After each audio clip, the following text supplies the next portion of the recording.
Collaboration between general education teachers and resource teachers with an emphasis on RTI by Ashley, Megan, and Diana.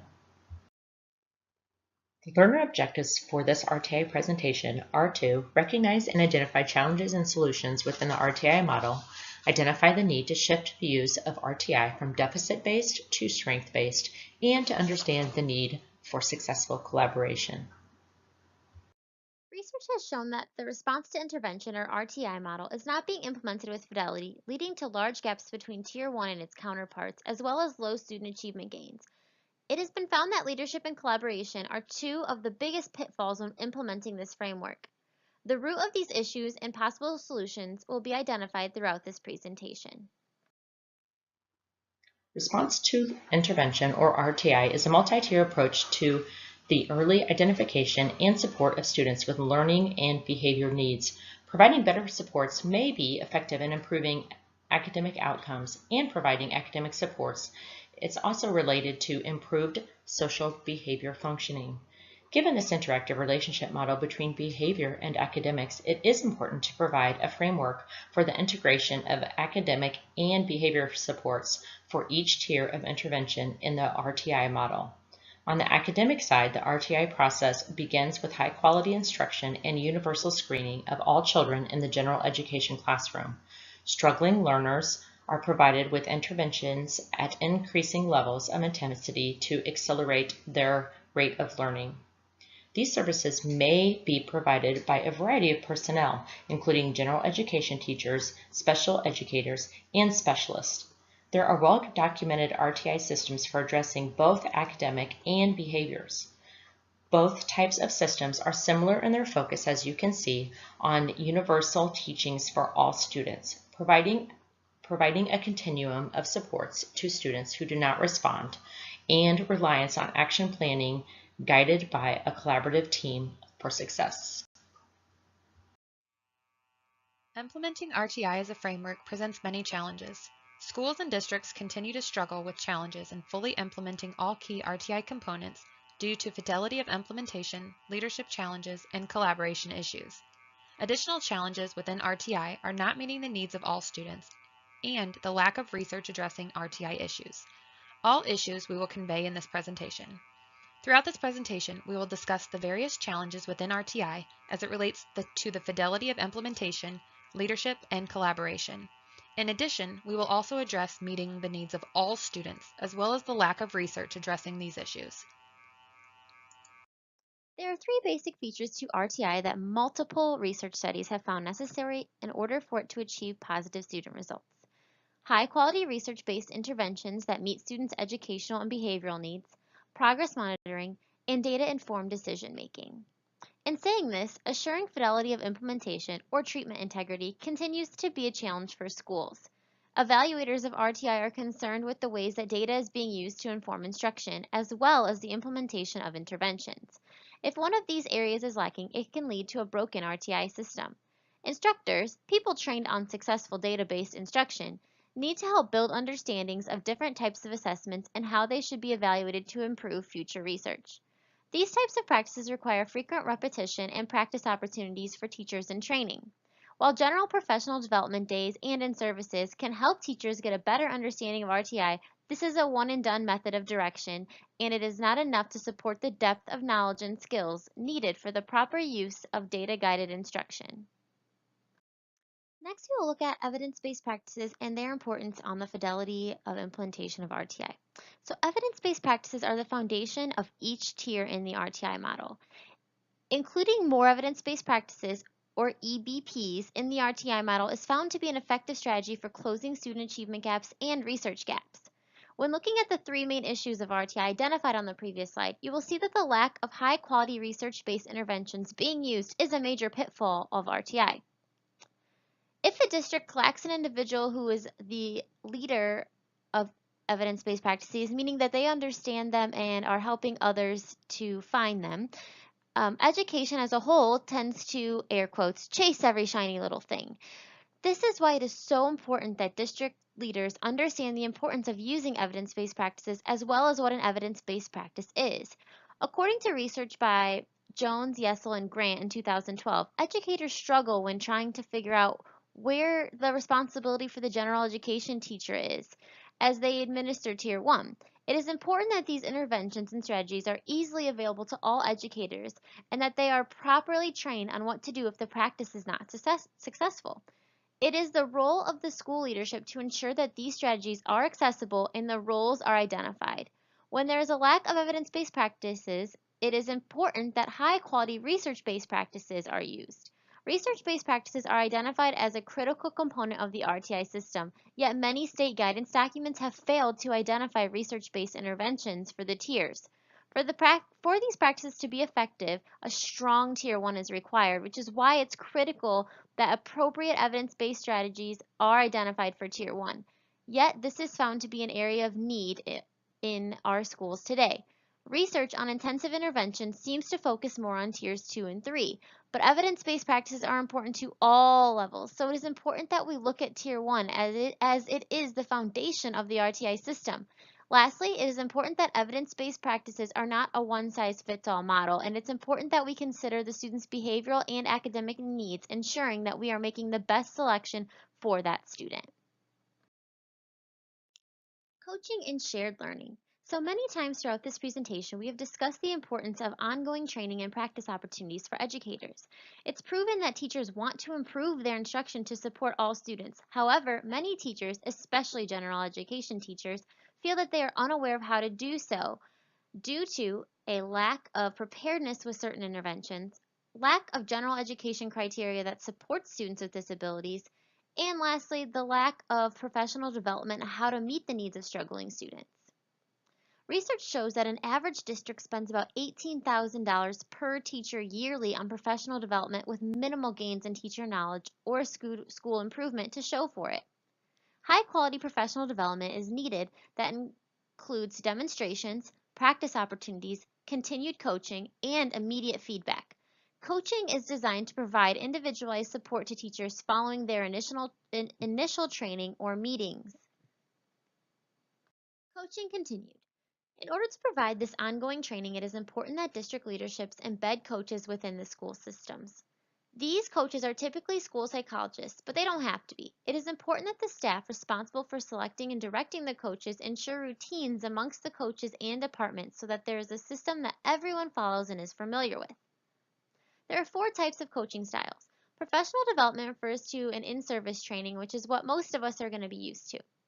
Supervisory coaching is when the coach comes in to observe the teacher, later giving feedback. Side-by-side coaching involves immediate feedback in practice. The coach observes but jumps in to teach whenever he or she feels something needs modeled. They are then there to help the teacher as they practice this modeled instruction. This has been found essential for teachers when implementing new strategies. Lastly, multi-level coaching is similar to a multi-tiered system of support like RTI. This type of coaching includes high-quality professional development training, follow-up supervisory coaching, and then side-by-side coaching for those who need it. As you can see, coaching is an important piece to implementing the RTI framework with fidelity. Coaching increases the amount of collaboration, knowledge, and skills that teachers have while limiting the amount of money wasted on in-service professional development days. The most effective factor for school improvement has found to be leadership. A study by O'Connor and Freeman in 2012 found that out of 700 staff members from multiple districts, around 50% disagree with the statement asking if they felt they had district-level leadership support to provide commitment and support of school improvement, something that RTI needs. They found that successful RTI systems require district-level support and leadership, something that their study showed is lacking. While these numbers may be startling, there are a number of challenges with RTI leadership that must be addressed for the success of the program. Practical barriers, such as lack of funding and opportunities for support and training, are common challenges for both leadership and support staff. District-level leadership must ensure resources, guidance, and professional development that are needed will be available and funded in order to fulfill the idea of continuous school improvement. A second overarching challenge of leadership is support by administration, keeping in mind that leadership is found to be among the most important factors of the success of any change. Administrative support is essential. Building a collaborative culture is the surest way to develop an environment that maximizes the chance that staff will choose to be empowered. Investing in shared power and authority through coaching, not dictating, is the mark of an effective leader. For RTI to work, the leader must facilitate the establishment of a dynamic, empowering culture that brings forward the strength of all stakeholders around achieving better results for all students. Kausers and Postner in 2003 found that leadership is team performance. They concluded that collaboration is a social imperative, and without it, people cannot get extraordinary things done in organizations. Basically, the bottom line is not surprising. Guiding individuals to set protocols, share in learning, and building base support are all essential components for leadership success. Collaborative planning allows for teachers to support one another by aligning curriculum, learning goals, strategies, and activities used with students across the tiers within the RTI framework, restricting the possibility of an instructional gap. Without collaboration, there may be a gap between Tier 1, Tier 2, and Tier 3 when it comes to the instruction provided. When looking at a student together, different professionals can contribute to different pieces of the solution or the goals of the student.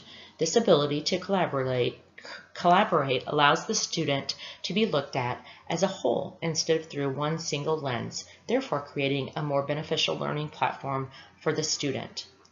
To reach this unified image, Aaron in 2013 stated that there must be many different types of collaborations for each frontline educator, from families, administration, resource teachers, special education teachers, and general education teachers, in order to contribute their piece of the puzzle to impact the child or school as a whole. She found that this collaboration leads to high quality practices, resulting in higher quality of implementation system-wide. Nellis in 2012 authored a study reviewing the effectiveness of building teams in response to intervention implementation. The focus was on building level teams, as it helps to build sharing understandings, commitments, and ownerships of the process, therefore minimizing the negative barriers that ruin effective teaming and lower levels of positive results. Ideally, RTI is carried out within the context of true collaboration and shared expertise. In this sense, RTI is a very different way of conceptualizing general education with special education, the link between the two, and their roles of their teaching specialists. Whereas general and special education teachers work independently of one another, RTI calls for deliberate, intentional, ongoing collaboration, not to be confused with cooperation, which can involve working together without a shared purpose. Collaboration is joining forces, pooling of resources, and sharing expertise in order to meet shared goals for instruction and assessment. Collaboration should be supported at district, state, and national levels and reflected in the establishment of common ground within RTI. For example, within an RTI framework, general educators may teach students who struggle at times, but with the assistance of a social worker, an occupational therapist, an interventionist, and a special educator, collaborative efforts to support the classroom teacher in supporting learners who struggle, regardless of their ability, label, or eligibility, is key. For team collaboration to benefit the implementation of the RTI process, instructors must find the time to meet. They must use data to derive practices and identify areas of improvement. Building a community of learners where educators can collaborate, reflect, and inquire as they work together is found to be important to student learning. To reach the structure of professional development, leaders need to reframe both the content and the structure to make organizational changes that promote teacher collaboration and shared leadership amongst the faculty, establishing a platform for student learning, as well as improve their views of team collaboration. Leadership coaching and focusing on building level teams help to build shared understandings, commitments, and ownership of the process, minimizing the negative barriers and views that ruin effective teaming and lower the levels of positive results. The use of common language amongst professionals as a tool for collaboration is also necessary. Language use in partnerships with educators, support staff, leadership, parents, and students need to be common language across all collaborative efforts. Language should be an asset, not a liability. Without intentional focus, however, language can interfere with productive collaboration. RTI presents a whole new lexicon for parents. For students, understanding the RTI process is crucial to their active participation. For these reasons, language as tools for collaboration with parents and students is as important as with the faculty. It's an important issue that needs to be addressed. Continued collaboration across diverse situations reveal new areas of confusion or misunderstandings. Therefore, collaborative teams must constantly revisit their language use and define their shared understandings. A shift is necessary to change the views of RTI to be strength-based instead of deficit-based. RTI should be based on student educational needs to nurture giftedness for high-achieving students. Within Tier 1 instruction, a universal design screener is necessary, with above grade level benchmarks for gifted students. Benchmarks will identify which students need more intensive strength-based interventions. Tier 2 targeted intervention is necessary when a student demonstrates a need to advance their learning through more intensive interventions. Tier 2 interventions provide enrichment opportunities to explore at or above grade level curriculum through differentiated instruction. Tier 2 instructional planning for gifted learners requires high levels of collaboration with teachers and parents, especially for ESL or bilingual education. Tier 2 programs must consider the range of learning abilities and challenges while planning. So what does Tier 2 instruction look like in a strength-based model in a 6th grade science classroom? Josh and his peers are learning about the concept of matter. Josh is exceptionally gifted and knows all there is to know about matter. With the help of his teacher and his parents, they create a plan to ensure that Josh is being challenged in his classroom. Together, the team creates this plan, which consists of him creating a survey for his classmates to take about what they know about matter, and then he may develop research misconceptions on the topic. He can then present his research findings to the class using technology, posters, or any presentation form of his choice. Tier 3 instruction is implemented when a student needs intense and individualized services beyond what a general education teacher or setting can provide. Tier 3 would take place in a gifted or talented identification program. The focus of RTI is to provide support and learning opportunities for children based on a student's strengths and needs. Instruction should support student learning through differentiated instruction based on data collected. It is important to note that the strength-based RTI model is not intended to replace targeted RTI intervention. The goal of strength-based RTI is to allow gifted students to have individualized instruction which supports their educational needs. For example, a student exceeding in math yet struggling in literacy could get strength-based RTI math supports, but targeted reading RTI. This model allows both ends of the learning spectrum to be addressed and provides equal learning opportunities for all students. To successfully implement RTI models, teams require resources, hardworking team members, and administrative support. Teams must reflect on their practice and seek additional supports to continue to improve their practice. Additional research is needed to determine the effects of team practices, how they promote positive self-efficacy for school professionals, and how team practices affect student academic success. Research lacks information on how to effectively develop collaborative RTI models. Additional research is needed to develop implementation approaches and procedures to promote collaboration between reading specialists, classroom teachers, and other school professionals. Our objectives for this presentation were to give you information to recognize and identify challenges and solutions within the RTI model, identify the need to shift views of RTI from deficit-based to strength-based, and to understand the need for successful collaboration. Now that you've completed this Edpuzzle video, we encourage that you read the articles and complete the IRIS modules provided on our website.